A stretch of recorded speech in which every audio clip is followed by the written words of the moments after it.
You got to go back to the early 1960s. My brother and I grew up, a mile or two that way. My father also grew up in this neighborhood, kind of over by the golf course, and he used to tell my brother and I about a little cemetery up on this corner. They had a Revolutionary War soldier buried there.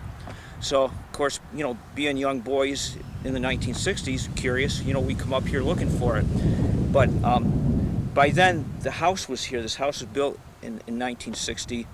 The stone was gone. There's no evidence ever that there was a cemetery here. Fast forward to COVID, we're all locked down, can't go anywhere, can't do anything. So I'm on the internet just for the heck of it. I'm thinking, well, I'll do a Google search and see if the cemetery comes up. Sure enough, it came up. Started to find documents. You change your Google string and, more stuff comes up and more stuff comes up. And so it really got me interested to really start to dig in and find out everything I could find out about this. A lot of the internet information was incorrect. It had the cemetery on the other corner, which is actually where I started looking. But then as I did more research, talked to longtime local residents, we landed here. We're carrying on with our strategy from the fall, which is to do test pits down to what we believe is the level of undisturbed soil. There's kind of for a field, a yard.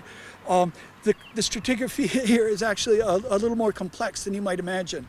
But we identified what should be an undisturbed horizon, and so we've gone through now looking for disturbances to that horizon, which would be the outline of graves. And we thought we had one last fall, but it turned out that it was just some messy stratigraphy. And right now we think we might have something. We've got a really interesting discontinuity or an abrupt change in the soil running from north to south on the edge of one of our units. So we opened up another one, taking it down, trying to see if we could pick that up again. If we are lucky, we will have at least a partial outline of a grave. If we're not lucky, we'll have some more sloppy stratigraphy. Okay. Yeah. So you see, like this stuff here, it's wet, so it's a little soft. But you see how it has this sort of platy structure? It's like compressed clay that's forming in these laminar sort of deposits. And this is our what I've been calling our sea horizon, which in terms of soil is basically unweathered parent material. And it's full of gravel and this platy structure, and it's everywhere.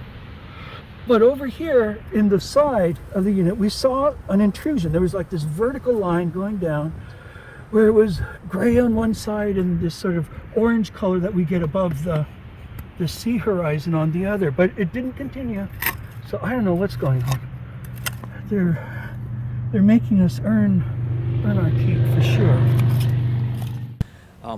I'm hoping to scare up some older people that may be old enough to have remembered the stone up here and can come up here and tell me, yeah, you're looking in the right place. Although I think maybe it was here, not there, but that we are in the right place. So far, I've got one long-term resident that remembers the stone, brought him up here, and the hillside's changed a little bit, but he stood over where that big pit is and said, as best as I recall, I remember the stone being here.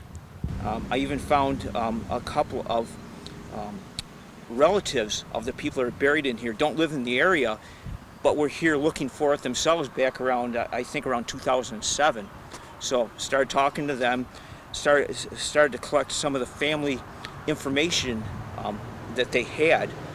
And lo and behold, I don't know, maybe 18 months of research, I was able to put together a pretty good idea of how many people are here, who they are, a little bit of information about them, when they were buried, and here we are.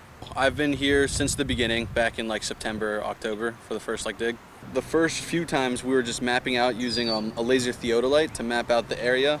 That way we can like have an electronic like map of sorts to really look at it. And every other time was just us digging holes around the area to help see if there's any disturbances in the soil, to see if there's anything different going on, to help deduct where these graves are. I'm invested in the point of trying to figure out the history, and on top of that, it is my research project for RIT. I really want to be a part of like finding out more history about Batavia and the Newkirk Cemetery, because I guess the mystery that it's really around, I really want to be a part of the reason why we help uncover that. I feel like this is the perfect opportunity if you're in the Batavia area or Genesee County area to help be a part of helping re-find our history here and helping rediscover it.